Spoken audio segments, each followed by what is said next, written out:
Hi hello నమస్తే welcome to మనం TV నేను దుర్గా.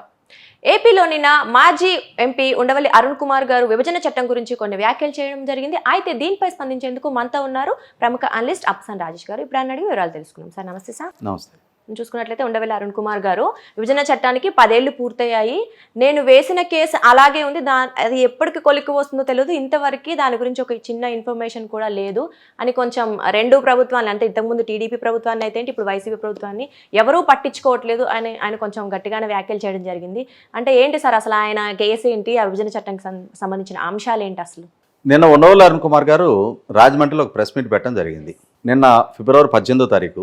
నిన్నటికి లోక్సభలో ఆంధ్రప్రదేశ్ రాష్ట్ర విభజనకు సంబంధించిన బిల్లు ఆమోదం పొంది 10 సంవత్సరాల కాల పరిమితి పూర్తయింది కాబట్టి దాన్ని ఒక ల్యాండ్ మార్కింగ్ డేగా గుర్తుంచుకొని నిన్న మీడియా ముఖంగా విలేకరులతో మాట్లాడటం జరిగింది. చాలా కీలకమైన అంశాలు ఆయన ప్రస్తావించడం జరిగింది. అయితే ఇక్కడ ఏంటంటే ఉండవల్లి అరుణ్ కుమార్ గారికి కొంత సెన్సిటివిటీ, కొంత డిప్లొమసీ ఉంది.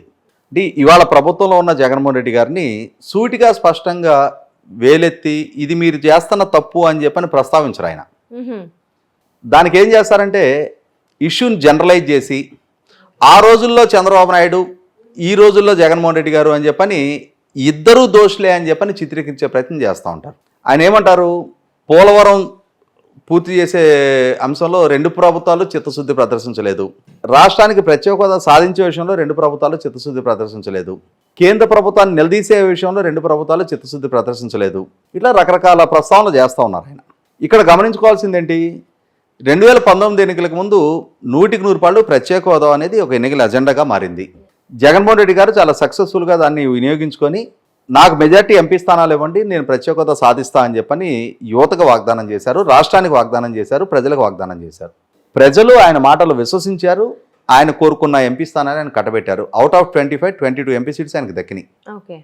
కానీ పాలకుడుగా పదవి బాధ్యతలు చేపట్టడానికి ముందే జగన్మోహన్ రెడ్డి గారు కేంద్ర ప్రభుత్వ పెద్దలకి పూర్తి స్థాయి మెజార్టీ వాళ్ళకి దక్కింది కాబట్టి మనం ప్రత్యేక హోదా విషయంలో మన సంఖ్యాబలం మీద వాళ్ళు ఆధారపడలేరు కాబట్టి వాళ్ళని నిలదీయలేము, మనం ప్లీజ్ అని అడగటం తప్ప అని చెప్పని తన నిస్సహాయతను వ్యక్తం చేయడం జరిగింది. అంటే ఈరోజు వైసీపీ సభ్యుల సంఖ్యాబలం మీద ఆధారపడి భారతీయ జనతా పార్టీ ప్రభుత్వం ఏర్పాటు కావటంలో వాళ్ళకి పూర్తి ఆన్ ఇట్స్ ఓన్ వాళ్ళకి పూర్తి స్థాయి మెజార్టీ ఉంది.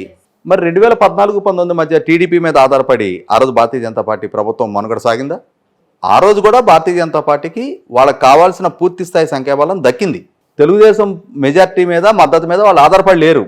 అయినా సరే ఆ రోజున రాష్ట్రం మొత్తం చంద్రబాబు నాయుడు గారి మీద ఒత్తిడి పెంచారు. ఇవాళ జగన్మోహన్ రెడ్డి గారిని ఎవరు ఏ స్థాయిలో ఒత్తిడి పెట్టగలిగారు?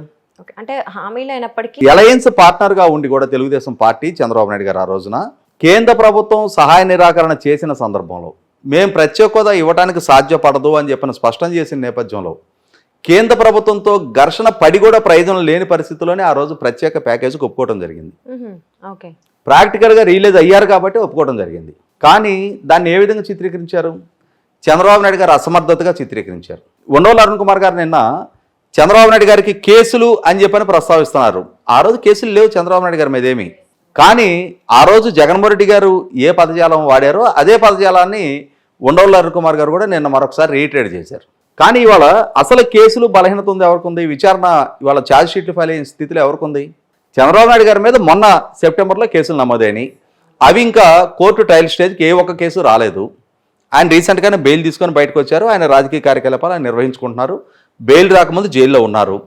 ఇది మనకందరికీ తెలిసిన సత్యమే. అంతకుముందు ఆయన మీద ఆ బలహీనతలు లేవు. లేకున్నా అలయన్స్ పార్ట్నర్గా ఒత్తిడి పెంచగలిగిన స్థాయిలో పెంచి mister prime minister and mister finance minister అని చెప్పని ఒక పార్లమెంటు సభ్యుడు తెలుగుదేశానికి సంబంధించిన గల్లా జయదేవ్ గారు లోక్సభ వేదిక నుంచి ప్రైమ్ మినిస్టర్ని ఉద్దేశించి ప్రసంగించడం జరిగింది. Never in the history of Indian democracy, భారతదేశ పార్లమెంటరీ చరిత్రలోనే ఆ స్థాయిలో ఒక పార్లమెంటు సభ్యుడు ప్రధానమంత్రిని ఉద్దేశించి సంబోధించిన ఏకైక సన్నివేశం అది. అంతటి స్థాయిలో తెలుగుదేశం పార్టీ కేంద్ర ప్రభుత్వాన్ని నిలదీసింది, సభను స్తంభింపజేసింది, సభా కార్యకలాపాలని నిలుపుదల చేసింది. తెలుగుదేశం పార్టీ పోరాట పట్టింపు చూపించలేదు అని చెప్పని ఇవాళ ఉండవల్లి అరుణ్ కుమార్ గారు మాట్లాడటం ఏంటి? అంటే ఆయన ఉద్దేశం ఎటువంటి ముందుకు వెళ్ళలేదు కదా, ఎంత ప్రయత్నించినా. ఇక్కడ ముందుకు వెళ్ళలేదు అని అంటే స్పందించకపోవటం కేంద్ర ప్రభుత్వం తప్పది. రాష్ట్ర ప్రభుత్వం ఇవాళ పోనీ ఉండవల్లి అరుణ్ కుమార్ గారు పదే ప్రెస్ మీట్లు పెడుతున్నారు, సుప్రీంకోర్టులో కేసు వేశారు, ఆయన ఏం సాధించారు? అది కూడా అదే అంటున్నాడు, ఎవరు పట్టించుకోవట్లా నేను వేసిన కేసును. ఆయన కేసు ఆయన వేశాడు, ఇంకొకళ్ళు ఎందుకు పట్టించుకోవాలి? అంటే ఎవరో వచ్చి ఇస్తారని చెప్పని ఈ నేట్లో దూకాడా? ఆయన దూకినప్పుడు ఆయనే ఇవ్వాలి. కేసు ఆయన ఫైల్ చేసినప్పుడు ఆయనే లాగగలగాలి. లాగలేని అసమర్థుడిగా కేసు ఎందుకు ఫైల్ చేయాలి ఆయన? అంటే ప్రచార ఆర్భాటం కోసం, రాష్ట్రం కోసం నేను పోరాడుతున్నాను అని చెప్పని చూపించుకునే ప్రయత్నమా? లేదు, నిజమైన చిత్తశుద్ధి. నిజమైన చిత్తశుద్ధి అనుకున్నప్పుడు ఎవరెవరు మీకు మద్దతుగా నిలబడాలి? ఇవాళ ప్రభుత్వంలో పాలకులుగా ఎవరున్నారు? పోలవరం గురించి పదే పదే జగన్మోహన్ రెడ్డి గారి హయాంలో రివర్స్ టెండర్ పేరిట పనులు స్తంభింపజేసింది వాస్తవం. 5 సంవత్సరాల టెన్యూర్లో కేంద్ర ప్రభుత్వ సహకారంతో చంద్రబాబు నాయుడు గారి ప్రభుత్వం 72% పనులు పురోగతి సాధించింది వాస్తవం. వాళ్ళు పంపించిన రివైజ్డ్ సెకండ్ డిపిఆర్ని పోలవరం ప్రాజెక్ట్ అథారిటీ, కేంద్ర జలశక్తి శాఖ ఆమోదించింది వాస్తవం. కేంద్ర ఆర్థిక శాఖ దగ్గరికి ఎవరు ఫిర్యాదుల మేరకు దాన్ని స్తంభింపజేశారు? ఇదే జగన్మోహన్ రెడ్డి గారు ప్రతిపక్ష నాయకుడిగా ఉండి అందులో అవినీతి జరుగుతుంది అని చెప్పని చేసిన ఫిర్యాదుల పర్యవసానం ఆ రోజు ఆర్థిక శాఖ నుంచి ఆమోదం పొందకుండా పెండింగ్లో పడిపోయింది. దాని పర్యవసానం ఆ రోజు నుంచి ఈ రోజు దాకా సెకండ్ డిపిఆర్ ఆమోదం పొందలేదు.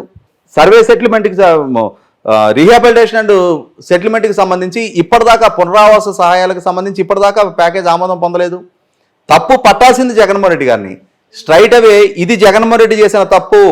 ఈ రివర్స్ టెండర్ పేరిట పనులు స్తంభింపజేసిన పర్యవసానం డయాఫ్రామ్ వాళ్ళు కొట్టుకుపోయింది. కాపర్ డ్యామ్ గ్యాపులు పోడ్చని పర్యవసానం, విలువైన కాలాన్ని వృధా చేసిన పర్యవసానం ఇవాళ పోలవరం ప్రాజెక్టు మనుగడే ప్రమాదంలో పడిందని చెప్పని సూటిగా స్పష్టంగా జగన్మోహన్ రెడ్డి గారిని ఎత్తి చూపలేక ఇష్యూని జనరలైజ్ చేసి ఆయన చంద్రబాబు నాయుడు గారు, జగన్మోహన్ రెడ్డి గారు ఇద్దరూ పోలవరాన్ని పట్టించుకోలేదని మాట్లాడుతున్నారు. అది 100% తప్పు. అంటే ఆయన మాట్లాడాలి అనుకుంటే సూటిగా స్పష్టంగా నేటి ప్రభుత్వ తప్పుల్ని ప్రస్తావించగలిగితే పర్వాలేదు, కానీ పెద్ద మనిషిని నేను అని చెప్పని ముసుగులో ఇవాళ ఇష్యూని జనరలైజ్ చేసేసి జగన్మోహన్ రెడ్డి గారి తప్పుల్లో ఇంటెన్షన్ తగ్గించే ప్రయత్నం చేయడం వల్ల అదే ఆయనకే హుందాతనం కాదు. ఆయన ఏమంటున్నారు? ఒక పక్క రాష్ట్ర ప్రభుత్వం పట్టించుకోవట్లేదని చెప్తున్నారు. మళ్ళీ ఒకసారి రాష్ట్ర ప్రభుత్వం చీఫ్ సెక్రటరీ జవహర్ రెడ్డి గారి ద్వారా ఫైల్ చేసిన అఫిడవిట్ చాలా అద్భుతంగా మెన్షన్ చేశారంటున్నారు. అద్భుతంగా మెన్షన్ చేశారు. మెన్షన్ చేసినప్పుడు కోర్టు పరిగణలోకి తీసుకుంటుంది దాన్ని. ఇవాళ ఎవరు సహాయంగా ఆయనకి నిలబడాలి? సీనియర్ కౌన్సిల్ని స్టేట్ గవర్నమెంట్ పెట్టాలి. నా స్థాయి సరిపోవట్లేదు అని అంటున్నారు. కేసు ఫైల్ చేసింది మీరే. ఆ రోజు ఆలోచించుకోవాలి కదా మీ స్థాయి సరిపోతా లేదా అని చెప్పని.